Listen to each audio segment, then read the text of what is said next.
are back. It is Light the Fuse, David Koepp, week 2. Charles, how you feeling? I'm feeling pretty good, yeah. I'm excited for everybody to hear the end of this David Koepp interview, because it was totally a thrill for us. It was a thrill. He is a delight.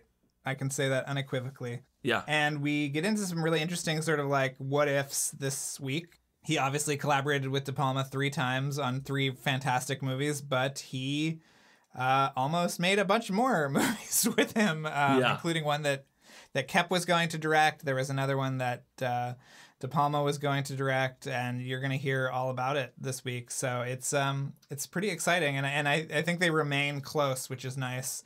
We saw that Koepp was at his birthday, De Palma's 80th birthday Zoom. Yeah, a few weeks ago. I think Koepp posted it on Instagram. There was a Zoom call with Steven Spielberg and Martin Scorsese, David Koepp.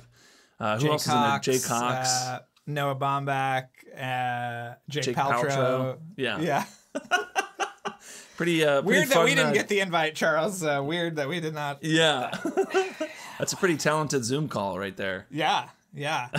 But we should also say that if you want to hear some more stories about their movies together from the man himself, Mr. Brian De Palma, check out Noah and Jake's fantastic documentary, De Palma, which I'm sure is streaming all over the place. It was a great A24 documentary, but one of our favorites and a source of inspiration always if you just want to throw it on and hear some great stories. But anything else you want to tee up in this one, Charles? Well, before we get started, I just wanted to bring up a couple things. One, we've talked so much about our CBS All Access show that we want to get made, but now we've got to start referring to it as a Paramount Plus show, right?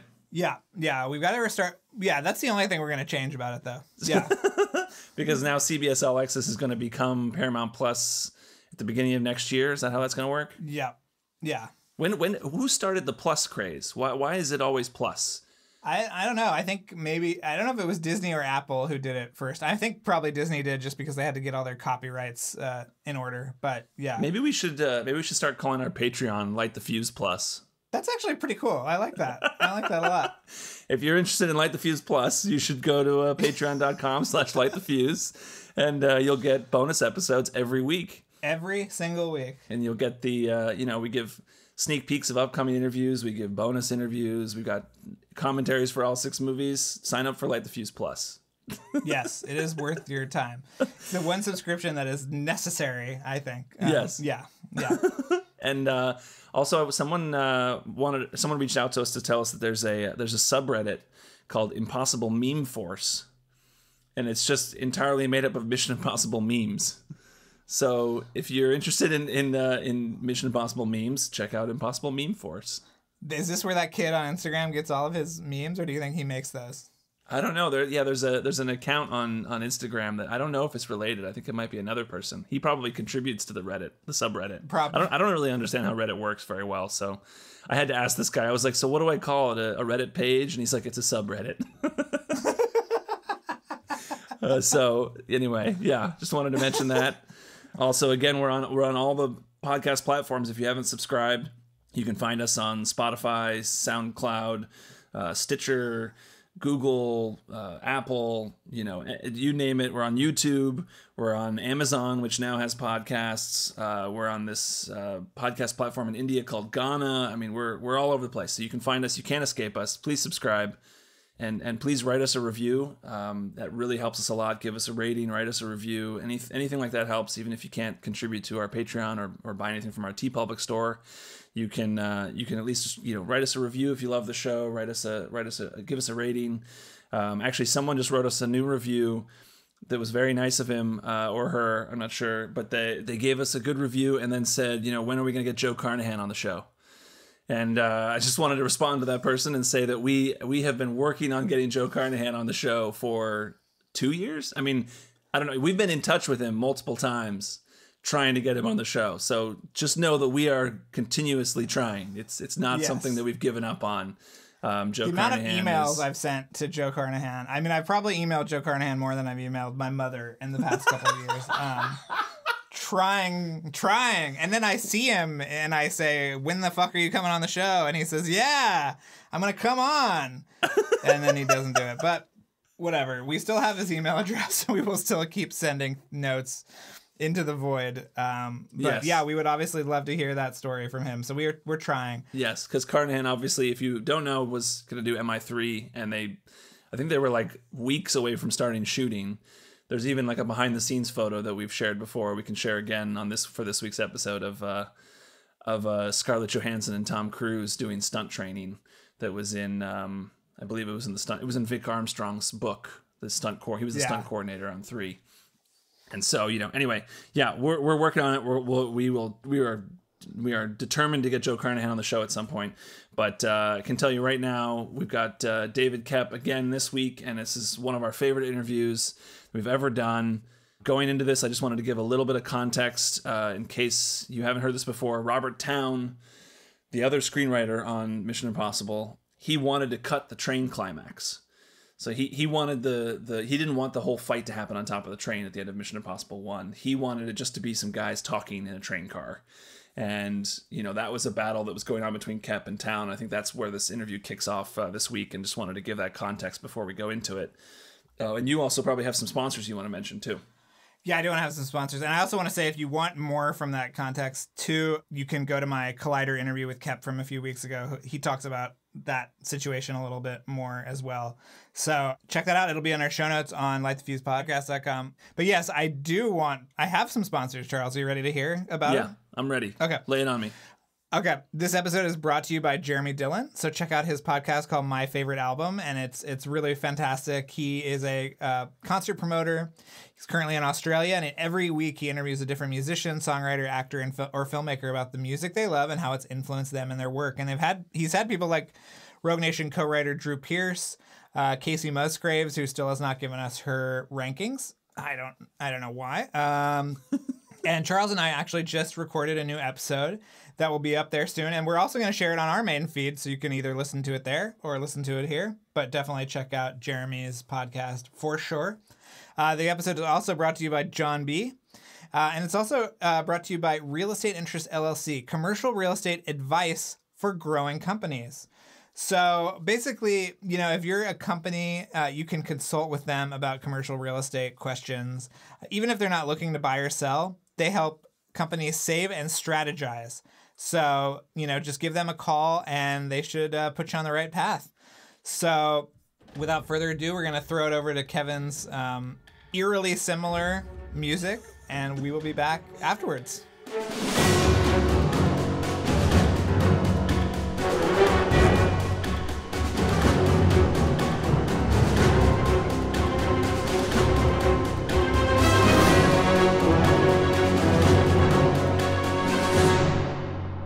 How close did the train sequence get to actually being cut from the movie? I guess if Towne had gotten his way, it would have not have been there, right? The train sequence at the end. Yeah. His point was was one that I never understood, which was that he said, great movies have their big set pieces in the middle, and the end is about character resolution. And I disagreed, and I thought, I don't know that I think they can have both. I think you'd better have a great big exciting sequence in the middle, and you'd better have a great big exciting sequence at the end. And you'd better resolve the character stuff at the end too. Right. So I thought of Bridge on the River Kwai has a rather exciting climactic scene. Guns of Navarone has second time I referred to that movie, but I just watched it again.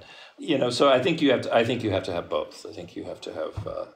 You better have something big and exciting to do in the middle, and then you'd better come up with something else at the end. It doesn't have to top it. In fact, it usually is a little more intimate and intense, but it still needs to be big and exciting. Right. And then you got to have your big finale cut the next time you worked with Brian De Palma, which we all know how the hurricane and Snake Eyes went. Oh yeah. Oh well. That was fun. It didn't work out. People, you know why? Because not everybody in this day and age is like a superstitious Catholic who believes in God, and we thought it was the wrath of God wiping out Atlantic City, and it all made a lot of sense. But not everybody went to Catholic school, so they're not into that. At least it got to be in the documentary, which is great to see it. At least, yeah, that was pretty cool. Yeah. Yeah. So I mean, how much were you involved in the post-production of Mission Impossible? Were you brought in at all, or? I completely recut the whole movie. What you see is pretty much my cut. Should we get Paul on the phone? Good. I'm just hoping Brian's listening and I paused long enough for him to start screaming. I was the screenwriter. Not at all. I was invited to a preview or two, and I probably communicated my thoughts. Okay. But I'm not sure anyone considered them for a minute. Did you say? Did I hear you say earlier that you were up for 3 days straight trying to get something done for the end of this near the end, right before production? That was right before production. That was in London. There was a period I came back where things were in dispute. The taxation to the trade routes, the outlying systems was in dispute, and the studio was going to shut it down. So they said they weren't going to shut it down, but they said they were going to shut it down. And so 2 weeks before shooting, there was not a lot of agreement on the script, and Town's script was sort of in pieces, and they said, what happened to that script we used to like? And they said, Brian said, yeah, what about that? And Tom said, well, we're working on, there was a lot of, it was a bit chaotic. And they said, well, the studio said, all right, you'd better come up with a script that you can give us that we can say, okay, that's the shooting script. And you'd better do it in a week or we're going to shut you down. And to show you how serious we are about this and your budget troubles, we are all coming over there. So they had, because of our extreme budget troubles, the people, they had probably 6 people from Paramount took the Concorde over to London and stayed in the Dorchester and charged about £100,000 to the movie. Wow. I may be exaggerating. I don't think I am. But it was a serious problem. So there were a number of, frenzied meetings, quick attempt to smooth bruised egos, namely mine, and say, can we put this back together in a way that we all agree on? And can we have it in about 3 days, Dave? Because, they're all coming and we got to give them something. So I had been about to go on vacation with my wife and then baby, and my then wife and then baby. So I got a separate, where they had come out too. So I got a separate room in the hotel, and I said, I'll see you guys in a few days. And I took everything Town had written and everything I'd written, and I went in the room with some pens and scene cards and pencils and a computer, and I'd sleep for an hour or two at a time, and because I had to have a script in 72 hours. Wow. And it was very unpleasant. It was not a way I recommend working at all. But I was trying to be cool, I was trying to not just spitefully cut anything I didn't write and put my stuff back, because that wouldn't fly. But also, he's Robert Town. I mean, there's great stuff in there. Yeah. I think it was not all coming together.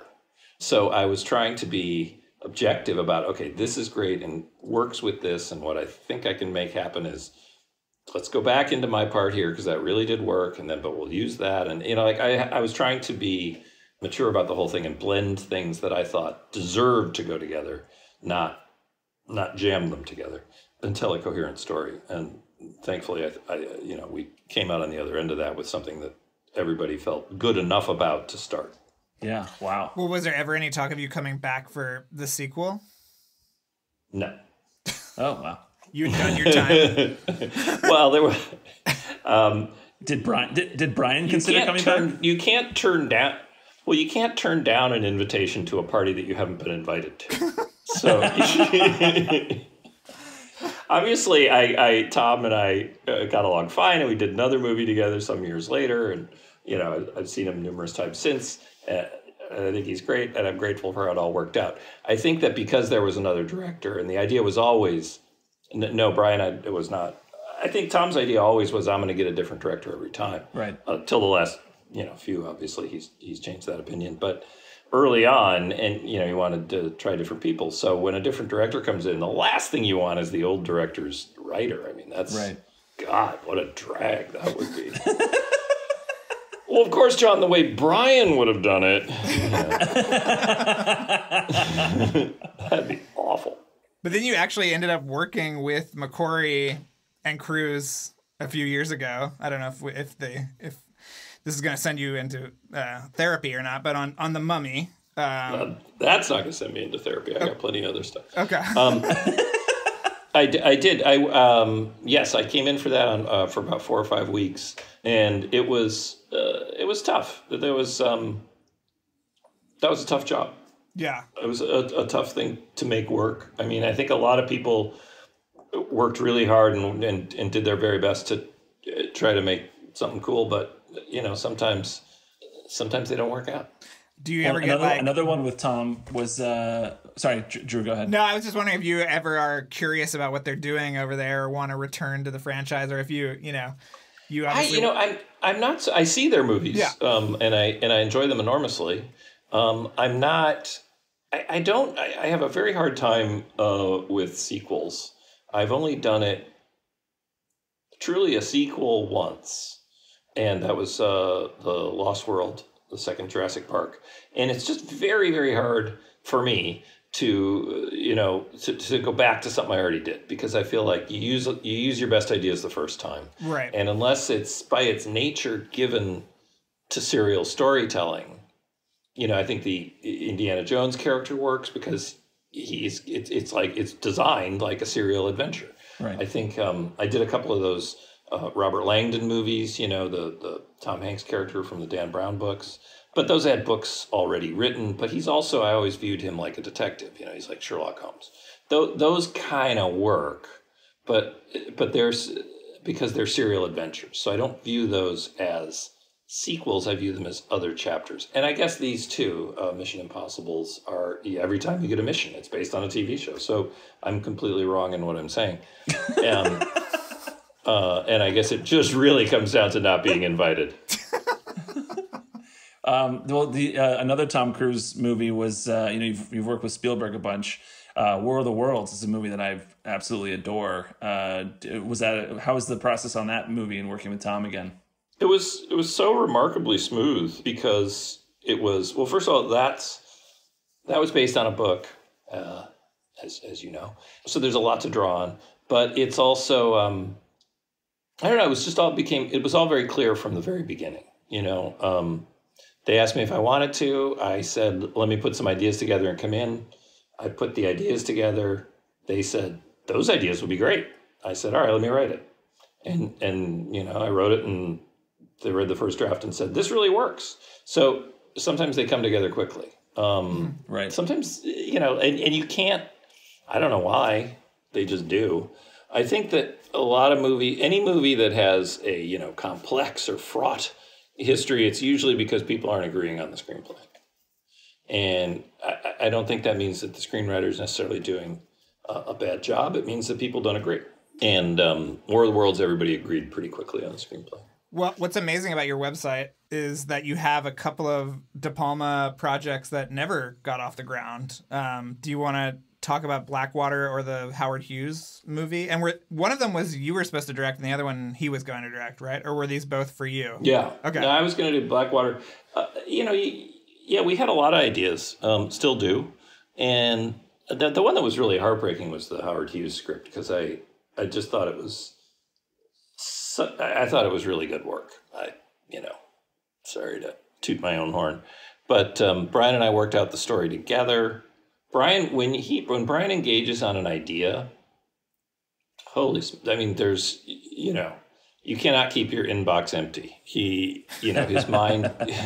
His mind just takes off, and with ideas. And he started doing research on Howard Hughes because we'd done this movie with Nick Cage, and Nick had always wanted to play Hughes. And Brian had a big idea about how you could meld his real story with, the fraudulent autobiography that Clifford Irving wrote, and tell both and have Nick play both parts. It was really audacious, as most of Brian's ideas are. And I thought that the script, which also came together quickly, it was quite long. It's like 180 pages, but it came together quickly, which is often a really good sign. And then we had it, you know, we were ready to go with it. Director, star, script, and then Snake Eyes. To make that movie, I can't remember who it was. Joe Roth was involved. Was it Disney in that era? Yeah, it was Disney in that era. To get a major studio to make that 3-hour Howard Hughes movie for not a pittance, Snake Eyes would have had to do $200 million. And it didn't. And those are the rules in Hollywood. You make a bunch of money, you get to take a chance that you might lose some money. You don't make a bunch of money, you may not. and those are the rules, and we broke the rules, and the movie didn't get made. And then other Howard Hughes and Clifford Irving movies came to be. So I'm afraid my website is the only place that script will see the light. But it's quite good. If you're interested, take a look. Yeah. Yeah, it's amazing. Can you talk about Panic Room and what it was like working with David Fincher? Sure. Panic Room was a script that came together quickly. I had an idea. I'd read an article in the newspaper, so this must have been a while ago. I believe I cut it out with a scissors and put it in a file folder. Back when we did shit like that. And then I rang up the operator and asked her to put my call through. Get me Fincher, Murray Hill 5, 2391. I had this idea about, they were called safe rooms. And, rich people build these rooms and then hide in them. And I thought, ooh, cool movie idea. And because I really love a claustrophobic thriller. And so I started, when I get an idea, I sort of park it. And then a year later, I go work on it. It's got to cook for a little while. And I wrote like a 30-page treatment. And I thought, that's clear to me. That's a movie. So then I went and wrote a script, which only took, like a week or two. Because there had been, we have a very detailed treatment. Also, it's not that hard. Also, it wasn't terribly long, and it was all very contained with minimal characters, which is the kind of thing I like. And that went out as a spec, and Sony bought it, and it just came together very quickly. It emerged. Fincher wanted to do it with Nicole Kidman, which is actually how we started shooting. The first 3 weeks were with Nicole. And I think there's one shot in the movie that's still her. There is? Yeah. Somebody was telling me this the other day. What is it? Really? Yeah, it's like a shot of her in bed or something. But yeah, somebody told me that there's one shot still in the movie of Nicole Kidman. Well, and she does a voice cameo too, right? Yeah. Yes, she plays the ex-husband's new wife, or girlfriend. Anyway, and then it almost all fell apart because we lost our actress, and then it happily came back together with Jodie, who was superb. Were all those crazy camera movements built into the script? Did they go into a keyhole or anything? Some were, some weren't. Okay. I mean, of course, I'm not going to try to lay claim to David Fincher's visual style or genius. However, in the script, I did script a shot in my first draft that that showed you the whole house. I wanted to have a shot that started upstairs started downstairs, and you saw somebody trying to get in. They couldn't get in. Then you went up to this skylight and saw them trying the skylight, and they couldn't do that. And then you came down. And you found her in her room, and then we figured out how they came in. Because it was important to me that we have, it's clearly a Hitchcockian piece of work, so I wanted lots of moving camera.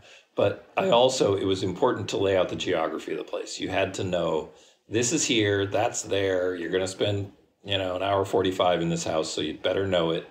The movie starts with a tour, and so I wanted to really lay out who was where, and because then you can understand the suspense and the mechanics of things. And then what was, David is so brilliant, and just ran with it and designed some of my favorite shots in the movie are striking, not so much like, going in a keyhole or through the handle of a coffee pot where you go, oh, I didn't know we could do that. But like the shot where Jared Leto's pulling on the elevator door trying to get in, and it's a split screen, and on the other side of the screen you see Jodie and Kristen Stewart, sliding down in the elevator. And that stuff's great because to me, it doesn't look like a manufactured shot. It looks like just the angle you'd really want to be in to see best what's going on. Right. Sort of like, some of De Palma's anthill shots in Casualties of War. That's the very angle you want to see for the tunnel sequences. Where can we see best? Right. We're running out of time, so we need to. I mean, you're running out of time, David. I'm assuming you have 5 scripts that are due by 7 o'clock tonight. The thing of it is, fellas, it's not just that I'm very busy; it's that I'm also very important. And I think if, of course, that's really the thing. I know I have some more minutes. I've got to ask you about Jurassic Park. We were 10 years old when this movie came out, and it was very important to our childhoods. What was that like, writing that movie and being a part of that phenomenon? I was very lucky. I did very good work, I feel. I worked hard. Yes. I worked some weekends. Occasionally I'd order in.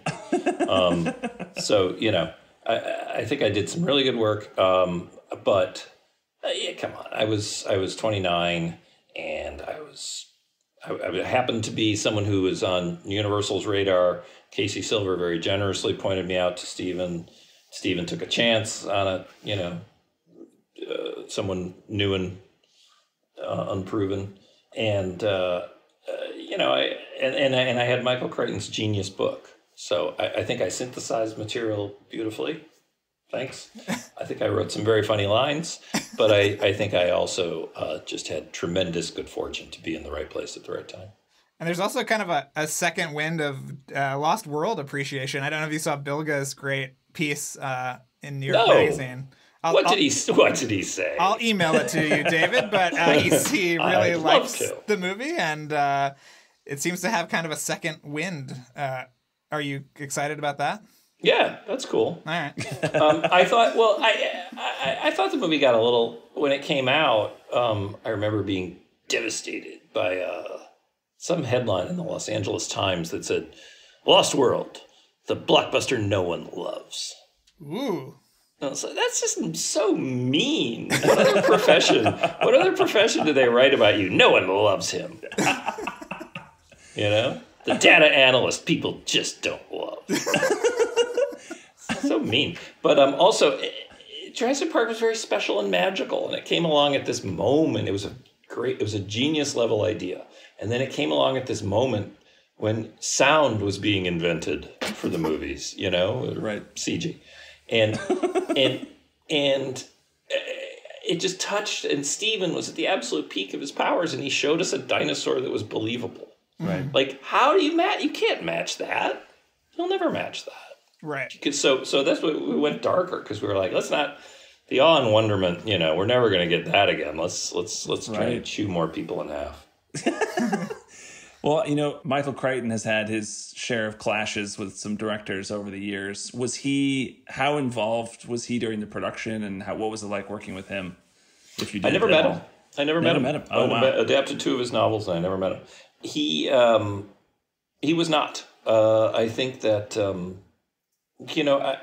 he wrote a book, and then he wrote a version of the script, and I think he was content, and he's directed movies before, and he knew what that was like, and he also knew he was working with, he'd handed it over to, the premier visualist of our time, particularly with that kind of material.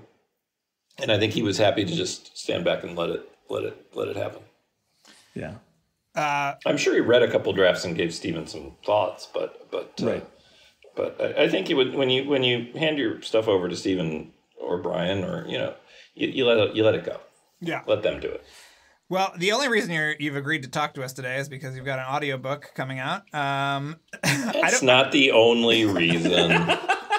But I wonder if you're referring to Yard Work, an Audible original. I think I am. I don't want to give away too much of this book. I referred to it on Twitter as Pixar's Up meets Scott B. Smith's The Ruins. I don't know. That's it. That's yes. Put it on the jack. Put it on the my primary influences. Yeah. That's it. But I don't want to give away too much. Do you want to sort of set this up? What the story is? Yeah, it's first of all, it's an Audible original, which I'm new to, but I love them because they're this format where when I wrote this story, it was far too long for a short story, far too short for a novel, but it was the right length for the story. And so that I was able to find a home for it where they said, sounds good. And then get Kevin Bacon to read it so beautifully really made me happy because I've enjoyed prose writing and, in this case, spoken word storytelling. So it's a horror story. I think it has a lot of heart. It's about and the lead in the story, and why I never felt like it should be a movie, is because the lead character is 88 years old, and it was important that he be 88 years old and go through this arduous physical experience. The idea of the story is basically your backyard is trying to kill you. And I think that we're all in a pitched battle with nature from the moment we're born. And it's a battle we're destined to lose, but we keep fighting it. That's a great summary. How do you decide, like, this is going to be a novel, this is going to be a script, this is going to be an Audible original? Well, in this case, because I wanted the lead to be as old as possible, I felt like it was going to be a story, not so much a movie. And also I had such a great time writing Cold Storage, the novel I had that came out last year, which is available, at Amazon or really any bookseller of your choice in hardcover or now paperback. Because I had such a great time writing that book that the New York Times called pure unadulterated entertainment, I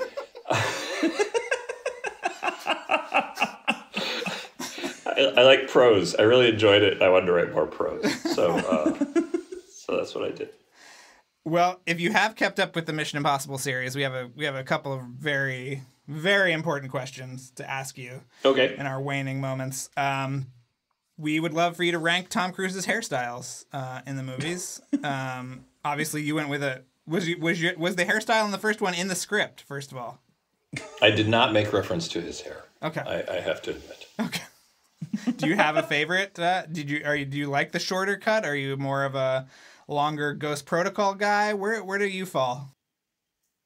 I'm afraid I'm not conversant enough in his hairstyles as I should be. Yeah. You've made how many movies with this guy? And I need to.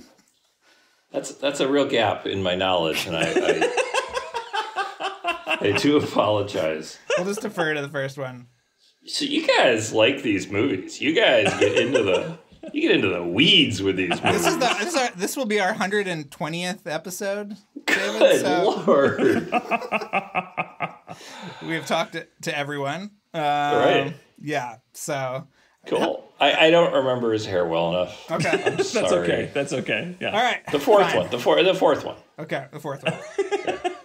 Okay. Do you remember the movies well enough to rank your favorites?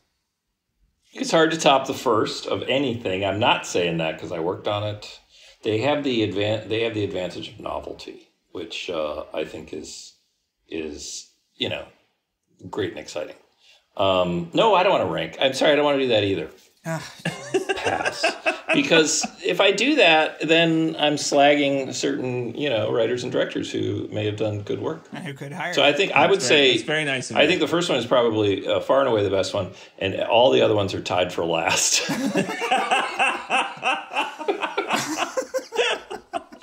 what I think. Well, McQuarrie has come on here and said that they're still chasing the greatness of the first one. So that's very generous of him. No, They're doing a great job with them, and they keep getting how they manage to top themselves is fascinating and mysterious to me. But they do. Well, do we have anything else to plug of yours? Your new movie. You Should Have Left. You Should Have Left. You Should Have Left, which came out on demand 8 weeks ago, something like that, and can be rented. A Blumhouse thriller with Kevin Bacon and Amanda Seyfried. Yard Work, my Audible original. Some of my grooming products that are available on the website. I was going to tell you how much I liked your face mask. Thank you very much. Yeah. No, that's it. If you and the website. If you want more of me, the website has screenplays on it, davidkoepp.com, and I'm on Instagram at dgkoepp. Ooh. Well, Thank you so much for accepting this mission. It meant a lot to us. We are so thrilled to have had you on, and we've wanted you on for a long time, so this was a real thrill. Thank you so much for taking the time to do that. Thanks, guys. My pleasure. Yeah. And I really enjoyed being here. Yeah, we'll send you it when it goes up too, and I'll send you that Lost World article to make you feel a little bit better. Oh yeah, I'd love to see that. Yeah. Thanks. Okay. All right. Well, thanks a lot, guys. Talk to you soon. Bye. Yeah. Bye. Thank you.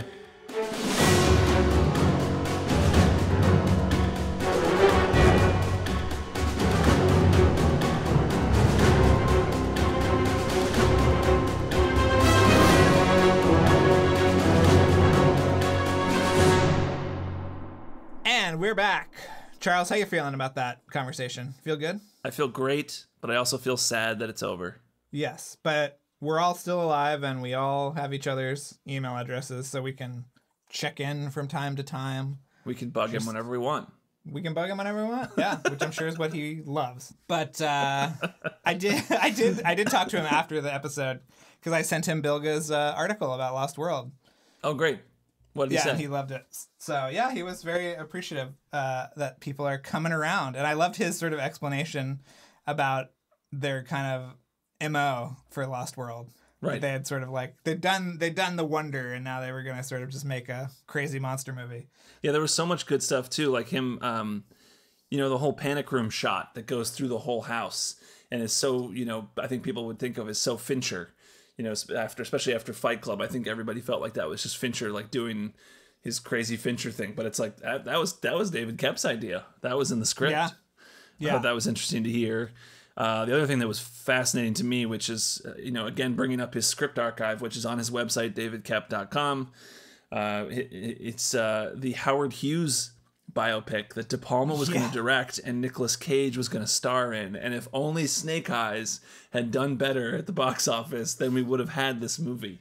Yeah, it sounded fascinating. It sort of it sounded like it was combining the Clifford Irving story, which we all know is not true, but they were going to find a way of incorporating that into this biography of Howard Hughes. It sounded really, really interesting. And, obviously all that material has kind of been covered now from other filmmakers, but man, if they had done it first, I mean, can you imagine how cool that movie was going to be? Yeah.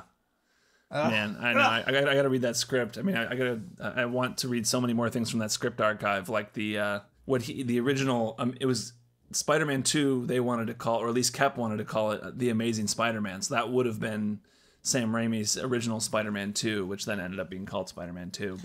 And if you look, there's not only Spider-Man 2, but there was Spider-Man 3 too. There was Amazing Spider-Man 2. So there was a follow-up. He wrote a follow-up, and then he wrote another one. And all of that is on the script archives. It's really fascinating.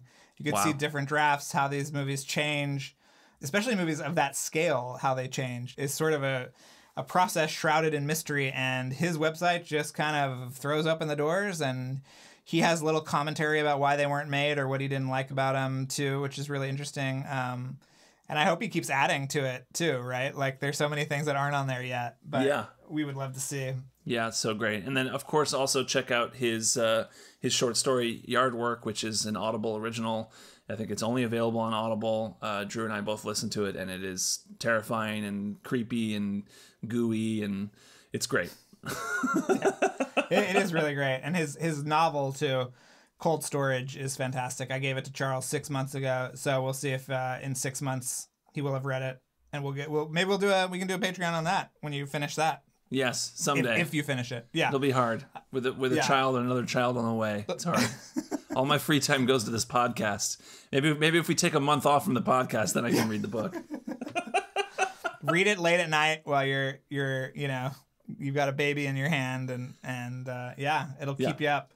And we just want to remind everybody, like we said at the beginning, please rate, subscribe, like, review wherever you're listening to this. Our Patreon page is up. Light the Fuse Plus is going strong. And that's patreon.com/lightthefuse. Yep. And we've got a TeePublic store that you can get to from our website. We got show notes there, all sorts of stuff. So please check that out. And we've got some really kick-ass episodes coming up. I don't want you to think that, okay, I've listened to the 2 David Koepps, I'm done. No way. No way. We've got so much great stuff. We've got a mini series coming up called Light the Wick, all about the John Wick franchise. Charles, do you want to spill any beans? I mean, I don't think anyone's listening right now. So go ahead. Are there beans? Should we spill these beans? Spill some beans. Spill them. Okay, well, we're very excited to... first of all, as we've talked about a bunch, we're going to have these... we did a big talk with Jeremy Dillon comparing James Bond and Mission Impossible. That's not what I was talking about, but sure. Yeah. Yep, okay. That's just a little... Okay, first of all. Okay. But okay, now, for an announcement, I will say... This is something we've talked about or thought about. I don't know if we've talked about it much on the show, but this actually happened, and I'm so thrilled to say that we had Barbara Bain on the show. 3-time Emmy winner who played Cinnamon Carter for the first 3 seasons of Mission Impossible, won an Emmy for every season she was on the show. She's 89 years old. She was in the new Sofia Coppola movie, which is just out now on the rocks. I think it's in theaters, and it'll be on Apple Plus soon. And it was amazing to talk to Barbara Bain. I can't believe that actually happened. It's really incredible. So that's coming up. I just thought she was so wonderful. She was sharp as a tack. She was hilarious, and she was very inspiring. You know, we recorded the episode right after RBG passed away, and she talks about sort of her role in, you know, women's lives and inspiring women, and she keeps inspiring women both, you know. We talk a lot about her role in Space 1999 and how that has also affected a lot of people. And I honestly was very inspired by the conversation. I took a lot of from it, and I hope people will love it too. And there were some things, because, you know, we've heard stories before reported from different interviews over the years about the old show, but there were some things she told us about the old show that we'd never heard before that were kind of controversial and really crazy. So very excited for you to hear some of this stuff. It was very enlightening. Yeah, she was absolute joy. Do you want to talk? You want to spill and more then beans? We've got a couple more people we could announce. I think maybe we'll just tease. We do have another cast member from another season of Mission Impossible, but I won't say who that is yet. And then, of course, we've been interviewing a lot of people about Light the Wick. And so that's been our focus to get that miniseries up and running and ready to go. And it's pretty exciting. We've got some amazing people coming up. So I think that's all I'm going to say for now, because I think Barbara Bain's a big enough bombshell. Okay. You're the bean keeper. You're the bean keeper. So you spill what you want and you keep what you want. I'm going to hoard some more of these beans. Okay. You have some people to thank too, right? Oh, that's true. Yes, I do. Yes, a very special thank you to Dustin Catalan. And also I want to credit our wonderful intern, Abby Smith. She's been awesome, such a big help to us. And then, of course, this episode, as always, is mixed and edited by Luke Burson. So a big thank you to Luke as well. We couldn't do it without these people. And couldn't do it without all of you as well. So please keep supporting the show and tell your friends. And very excited for the things to come. I think you'll love it all.